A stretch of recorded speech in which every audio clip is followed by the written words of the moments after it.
សួស្តីពុកម៉ែបងប្អូនទាំងអស់គ្នានេះការពីខ្ញុំនិយាយការពីវីដេអូមុនបងប្អូននេះដើមដំបូងយើងចូលមកវត្ត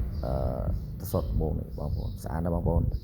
ដូចវាំងអញ្ចឹងបងប្អូនចូលមកស្អាតមែនតែនខ្ញុំមិននឹកស្មានថាវត្តនឹងស្អាតដល់ម្លឹងឯងបងប្អូននឹងពីរបងខាងក្រៅវត្តណាបងប្អូននឹងរបងវត្តនឹងរបងវត្តហើយប៉ុន្តែយើងនៅពីខាងក្រៅវត្តប៉ុន្តែស្អាតណាស់បងប្អូនស្អាតមែនតែនដូចវាំងអញ្ចឹងយរុំគេរៀបចំរចនាម៉ូដស្អាតមែនតើបងប្អូនខ្ញុំប្លែកភ្នែកប្លែកអារម្មណ៍មែនតើបងប្អូនហើយនេះខ្ញុំបានចូលទៅរកបើកឡានចូលទៅរកកន្លែងចតឡានបងប្អូនចូលរកកន្លែងចំណតចតឡាននៅខាងមុខបងប្អូនហើយនឹងឥឡូវវីដេអូហ្នឹងខ្ញុំធ្វើប៉ុណ្្នឹងសិនបងប្អូនអានឹងខ្លីៗប៉ុណ្្នឹងសិនបងចាំវគ្គក្រោយចាំខ្ញុំ